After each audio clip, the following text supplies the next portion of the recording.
All right, everybody, welcome to Math with Grace. Today we're going to be going through Math 7, Book 702, Lessons 6 through 10. Lesson 6 begins on page 21, and it's titled Formula for the Area of a Trapezoid. Now, a trapezoid is a quadrilateral, a four-sided shape, with only one set of parallel sides, okay? This side is parallel to this side. These two sides are on an angle. If we drew them continuously, eventually they would cross each other, okay? And so therefore they're not parallel. And these have unequal length. The two parallel sides are usually of unequal length. You can see that this side is longer than this side. These two parallel sides are referred to as base 1, base sub 1, and base 2, or base sub 2. The perpendicular distance between these two bases is the height of the trapezoid. So kind of like the parallelograms we talked about last week, right? We draw a perpendicular line, and that height, that distance is the height. Now, the formula for finding the area of a trapezoid is that the area is equal to 1/2 times the quantity of base 1 plus base 2 times, at the end here, is the height. Okay, so there's a lot going on. Remember, we're going to add before we do any of the other things on the outside of the parentheses. So it says here below here, this is the steps of finding the area of this trapezoid. Now, this formula, as well as the formulas we studied last week, are all on your page 0. Okay. Now, putting in the information that we know, right? Base 1, and honestly, it doesn't matter which one you call base 1 or base 2, because we are just adding them together. And remember, the cumulative property tells me that doesn't matter what order we put them in, right? So if you wrote 9 plus 7, that's totally fine. But we're going to add the distance of our two bases. Okay, so 9 plus 7 is 16. And we're going to multiply that by 1/2 and by the height, which is 3. And so 16 divided by 2, basically, right? We can reduce here, is 8. Okay. 8 times 3 is 24. Remember, this is basically 1/2 times 16 over 1 times 3 over 1, right? That's how we write whole numbers as improper fractions, so we can reduce. And this reduced like that.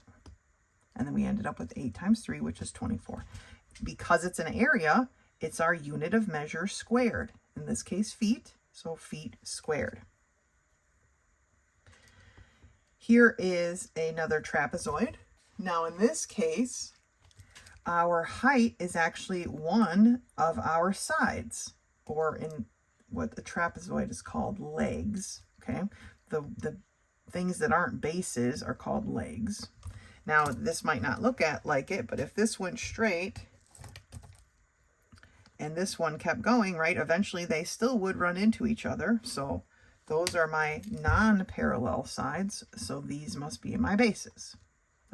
And so then they just put the information into the formula and solved. All right, let's turn the page.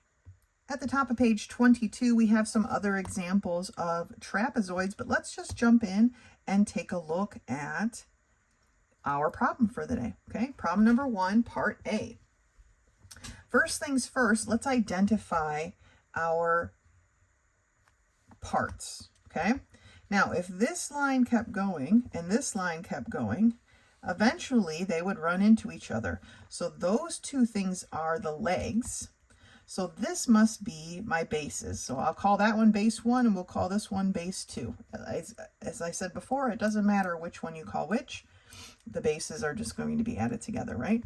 Now, since this side is perpendicular to a base, then this is equal to our height. So now we have all the information that we need to plug into our formula.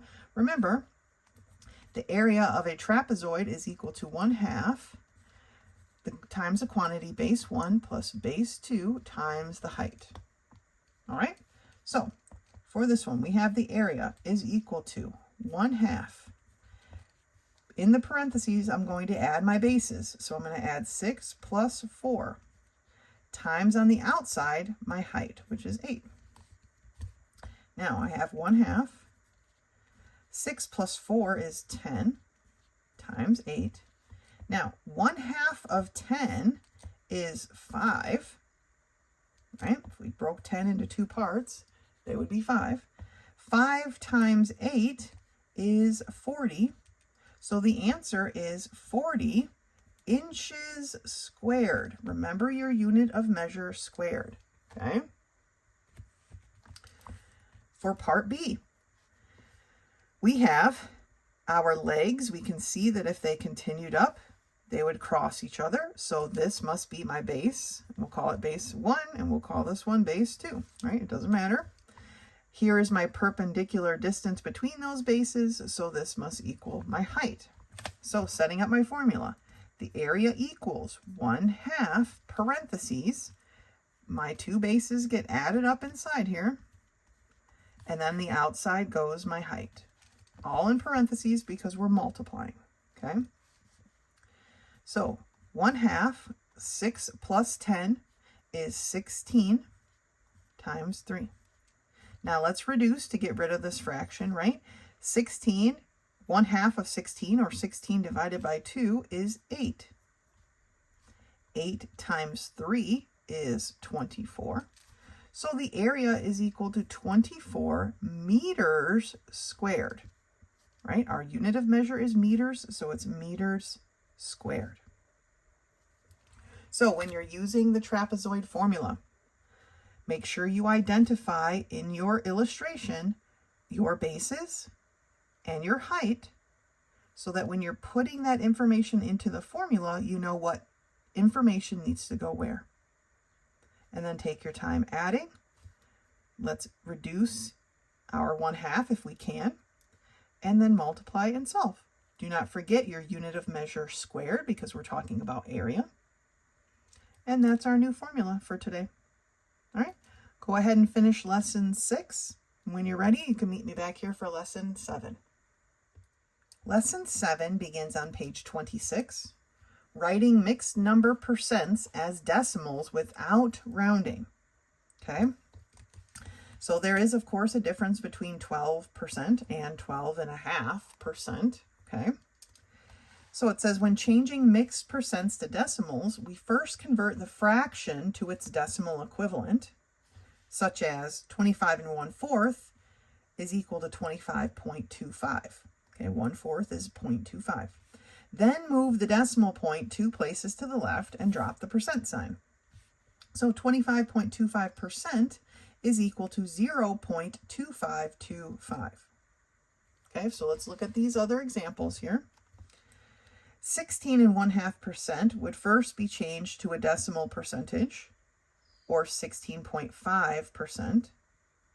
Then we change that to just the decimal, which would be 0.165.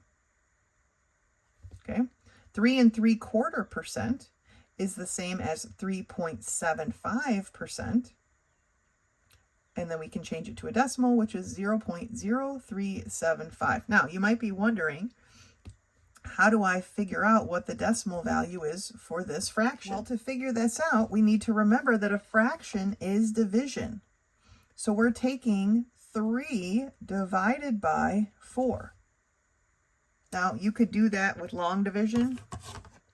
You could do that with your calculator, okay? But if we were doing the long division, just to work it out here, right? 4 does not go into 3, so we have to add a couple zeros, at least one. How many 4s are in 30? Well, let's put my decimal up here. How many 4s are in 30, right? That's 7. So 7 times 4 is 28. That leaves me a 2. We're going to drop this 0 down. How many 4s are in 20? There are 5. So that's how they got 0.75. If you're putting it in your calculator, which is totally fine, you're going to enter it as 3, because that's in my numerator, divided by 4.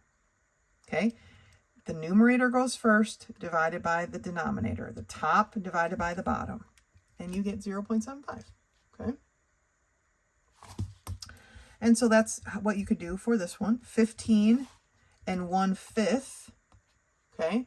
You would put in 1 divided by 5 equals, and you would see that it's 0.2. So it becomes 15.2%, which then becomes 0.152 as a decimal, okay? It says here that you can use the decimal form of a mixed number percent to solve these problems, right? What is, remember, is this, we don't know, so it our variable, 5 1/4% of, that means multiply, of, I guess I should use a different variable. I forgot, we'll put an n here, of 1,000, okay? And so to do that, we would have n is equal to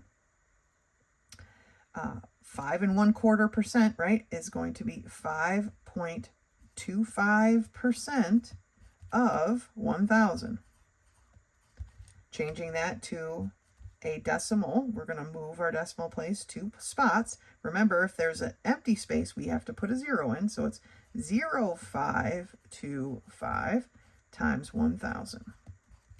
Now, when you multiply anything by 1,000, you move the decimal places to the right by the number of zeros. Okay, so 1, 2, 3 zeros tells me I'm going to go 1, 2, 3 spots. So the answer is 52.5. We're talking about dollars, so it's 52.50. Okay, $52.50. All right, good. Let's take a look at a couple of these over here on page 27. So here's how they want you to do it. On the first line, you are going to write the decimal percentage. On the last line, you're going to write just the decimal value. All right? So 6 3/5%. Okay? However you want to figure out 3/5, whether you're going to take 3 divided by 5 the long way, or use your calculator, is fine. However you want to do it. Okay?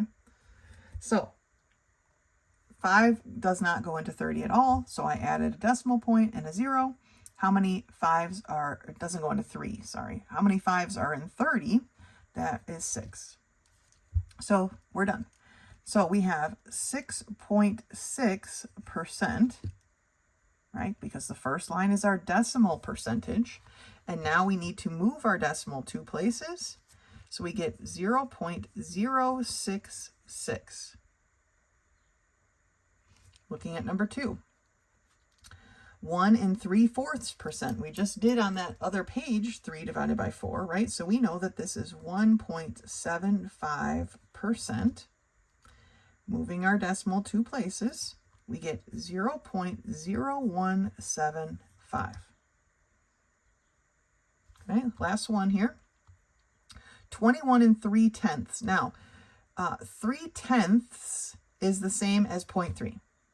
Okay, that is just how we say 21 3/10 is this. It's still a percentage. Okay, anything over 10 is just point that number.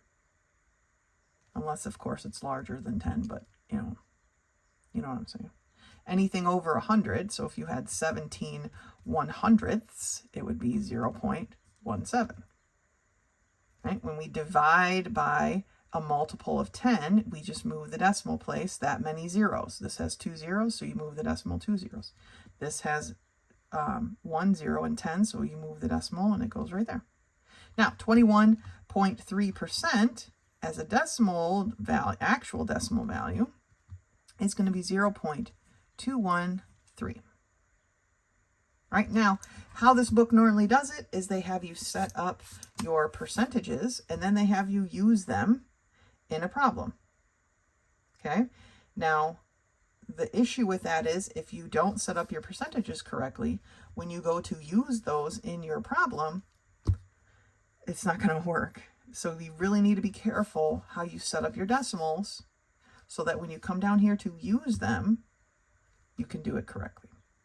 All right, so what is 10 1/4% of 180, right? What we don't know is 10 1/4% of means multiply, right?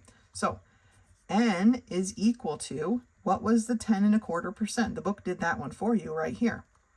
So 0.1025 of 180. Now, they don't have the little calculator here, but I definitely would recommend using a calculator. You don't need a calculator this fancy. Not that this one's super fancy, but you don't need a super, if you just had a regular digit calculator, if you're using the calculator on your phone, totally fine. I'd show you, but I'm using my phone to record this, so it's not going to work. So 0.1025, make sure you're entering in your data properly and you have the right number of zeros and have them in the right place, times 180 is equal to 18.45. Now I'm writing it here. This just says solve, so it does not tell me to round or any of that. So my answer is just 18.45. Okay. A lot of times the book will say round to the nearest tenth or round to the nearest whole number. So we just need to make sure we're reading our instructions. For number 4, it says, what is 1 3/4% of 130? Now, 1 3/4% we figured out right here.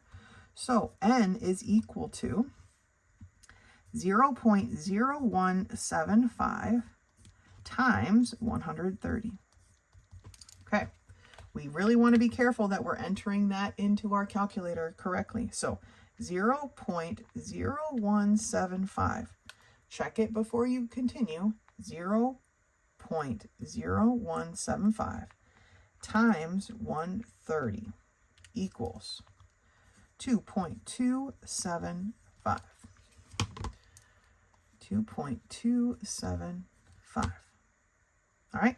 Now the last one asks us, what is 10% of 160? Now this one, they didn't actually have us figure out 10%, but remember what I said when I said we are going to be multiplying by a value of a multiple of 10, right? Except 10%, how do we write that as a decimal? Well, we move the decimal over 2 spots, right?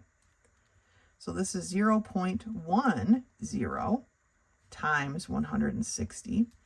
So this is actually kind of like a dividing by 10 instead of even though we are multiplying, because it's a decimal, it kind of changes things around a little bit. Now you could put this in your calculator and that's totally fine. But what's going to happen is the answer is going to be 16. Because to get this to be a 1, we would have to move this decimal here this way. So let me show you on your calculator here. So we have 0.10, right? That's our 10%, times 160 is 16. Right? It's basically a tenth. 10% is 1/10. So it's like 100. It's like having 160 divided by 10.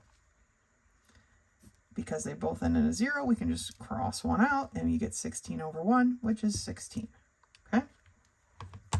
But of course, you can just do it on your calculator like we did for all the others until you get comfortable recognizing that, right? We don't need to rush into a brand new system. I'm just walking you through the different steps of being able to solve that. All right. That's it for lesson 7 for me. Go ahead and finish the We Remember. And when you're ready, or tomorrow, however you're doing yours, you can meet me back here for lesson 8. Lesson 8 begins on page 30. And it's using prime factors to find the greatest common factor. Now, the greatest common factor is called the GCF. Okay. And it is when we find our prime factors, and then we make a match.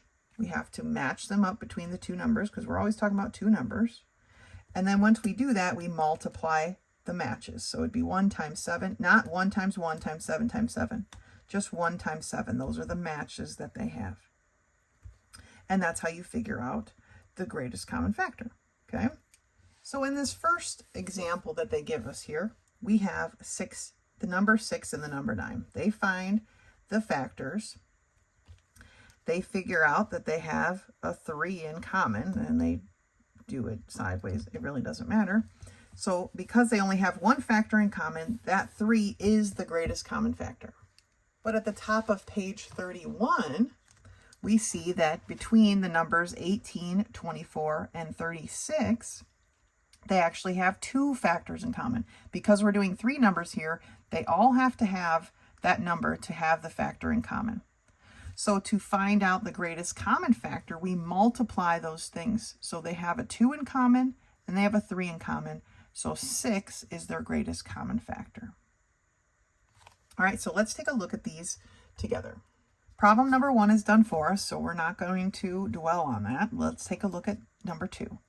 We want to factor 12 and 9. So we did this last week with our upside down division. And remember, we always wanted to start with our lowest prime factor. And so in the case of 12, because it's an even number, our lowest prime is 2. So how many 2's are in 12? There are 6. Okay. 6 is an even number, so we're doing 2 again. How many 2's are in 6? There are 3. Now 3 is a prime number. So that's it for our 12. It's done. When we have a prime down here, we're done. So the factors of 12 are 2 times 2 times 3. For 9, 2 doesn't go into 9, but 3 does, and it goes into 9 3 times. Since we have a prime down here, we're done. So 3 times 3. Their common factor is a 3. So their greatest common factor is 3. Okay.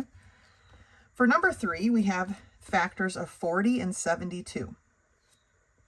Well, here's our 40, and here's a 72. 40 is an even number, so we're going to start with 2. And how many times does 2 go into 40? Well, how many times does 2 go into 4? Right, there's 2 of them there.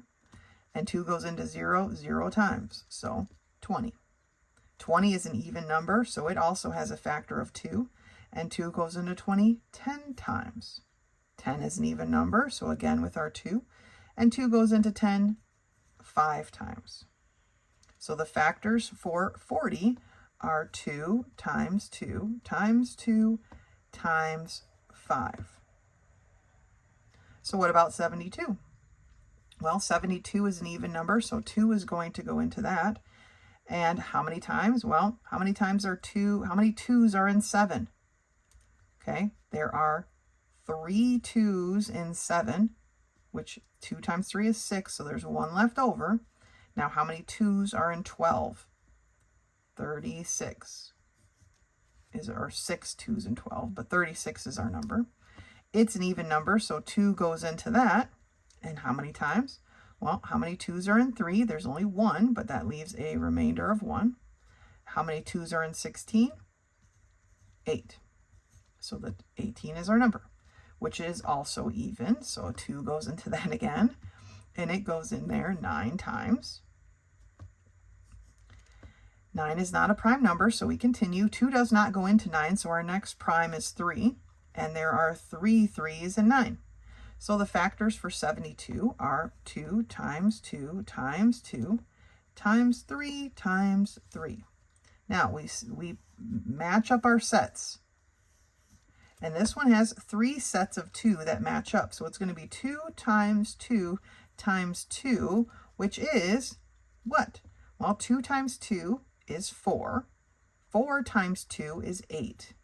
So the greatest common factor between these two numbers is 8.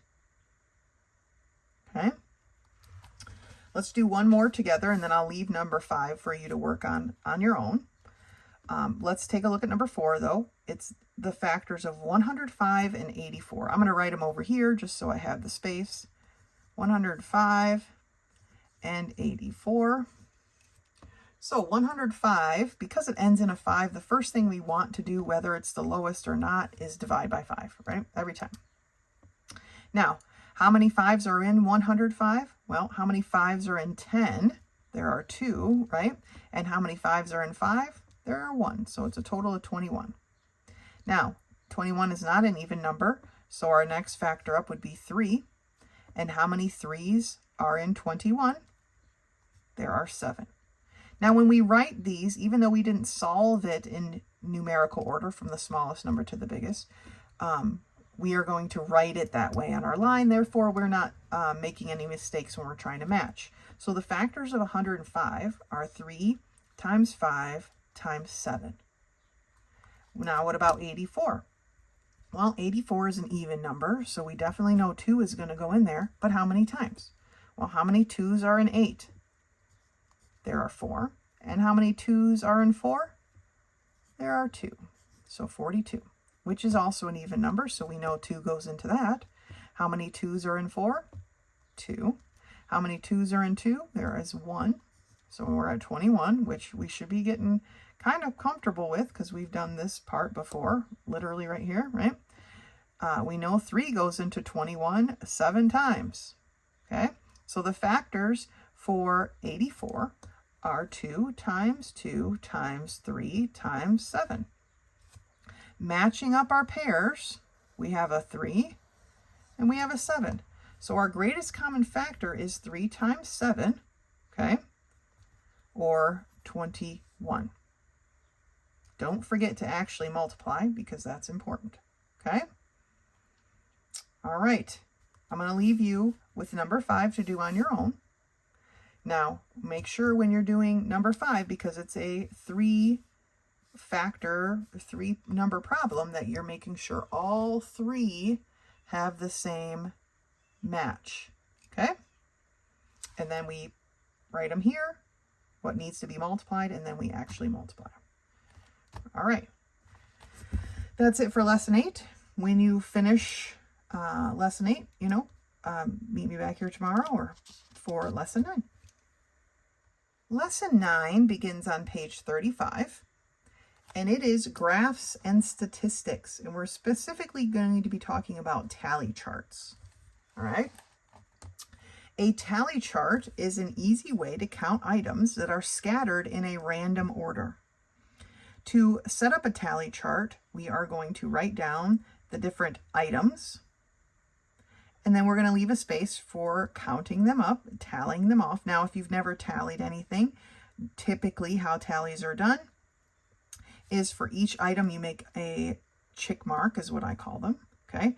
But when you get to 5, so we have 4 check marks, when you have the 5th check mark, you cross off the 4, and this bundle right here represents 5 counts. So this is 5 plus 1, which is 6. This is just a 4, right? And then this is 5 plus 3, or 8. And so that's the basic of a tally chart. Now, in this green box is some information about electrical equipment and items that are used in people's houses. That's what we're counting here. If you're interested in what a 3-way, a 4-way, a single pole, they don't actually talk about the receptacle. A receptacle is an outlet where you would plug something in. They don't talk about that, but you can read about these 3 items here if you would like. But let's read the instructions here. Tom Mackerel asked Melvin to tally the number of switches and receptacles that were used on a remodeling job. So they were doing some electrical work. Okay, here is Melvin's tally. So they want us to give the total for each of these. So for the single pole switch, we have a group of 5, and 2 more. So 5, 10, 11, 12. So there's 12 of those total. How many 3-way switches? Well, there's 1, 2, 3, 4. How many 4-way switches? Only 2. Good thing, because they're annoying. And how many duplex receptacles? How many outlets did we put in? Well, we have 1, 2, 3, 4, 5 groups of 5. So you can count it like that. 1, 2, 3, 4, 5. And then multiply that by 5. 5 times 5 is 25. Or you can count by 5s, right? 5, 10, 15, 20, 25, 26, 27, 28. 28 receptacles or outlets installed on this remodel job that they did. All right, so we totaled them up. Let's turn the page and actually tally some things ourselves. On page 36, we read that Tom gave Phil a blueprint of a house and asked him to count the number of different doors needed. Tally the room by room list that Phil completed. Cross out each door size as you tally it. Now, here you can read all about what these different things mean about doors. I don't really know much about doors. I read it. It's okay, right? But we are just going to tally this stuff up as we go. So the very first thing on my list is 3O RHEX. Okay, so here's my 3O RHEX. I'm going to put a tally here, and I'm going to cross it out so I don't count the same thing twice, so I don't forget where I am. Okay, this is a 28LH. Here's 28LH. I'm going to put a check mark. Cross that one out. Here's a 28RH. I'm going to find my list on my, or that size on my list, and I'm going to put a mark, a tally, and cross this out. And then here's a 30 bifold. Here's a 30 bifold space. Cross it out. 30RHEX is up here. So that's my second tally there. 30 bifold, again, I'm going to get a second tally there. Another 30 bifold, so now I'm on my third tally. 30LHEX, it gets 1. 28LH, so 28LH, make sure you're putting your tallies in the right places, right? A 30 bifold was down here. Now I'm at 4, so if I count one more 30 bifold, I'm going to be crossing that out. 28LH, right here.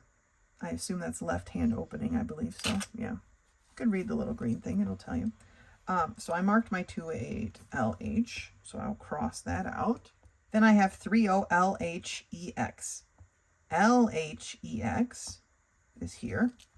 Got to be very careful when you're tallying this stuff. I mean, if these people were really doing a job, right, we need to make sure we order the correct amount of doors based on the blueprint. If we mess up our tally, then we're going to be ordering the wrong things. 3O bifold. 3O bifold. 1, 2, 3, 4 I already have, so I'm crossing it out. Now you could draw your line straight through the middle. You could cross it out however you like. I usually do a little diagonal. 3O bifold. Okay. 28RH. My 28RH is here. 28LH is here. Another 28LH that completes my group of 5. Another 28LH. Another 28LH. And a 28RH, which is here. Okay, we counted through all of the things. Now let's total up our tally. For our 30RHEX, I assume EX is exterior door. I don't think it says that here, but I believe it's an exterior door. There are 2. My 28LH left hand, I have a group of 5, 6, 7. So a total of 7. My 30LHEX, I have 2. My 28RH is 1, 2, 3. And my 30 bifold, there is just 5. All right, so when we're tallying, we want to be very careful as we count down. When we have a group of 4 and we count one more, we're going to cross it off as our 5th. So each of the ones that are crossed is a group of 5. And then we add them all together as such. All right, great job. Finish the We Remember. Now, it starts here and it continues on after the test. So don't let that test get in your way of finishing your lesson 9. When we get to lesson 10, which is down here on page 39, that is a quiz 2. Remember, quizzes are in the back of your book. So quiz 2 is here on page 73. That should be done tomorrow. If you've been doing one lesson a day, then you're at quiz 10 will take you to a Friday, the end of your week, and you can take your quiz 2. As always, if you have any questions, do not hesitate to contact me. Otherwise, until next time.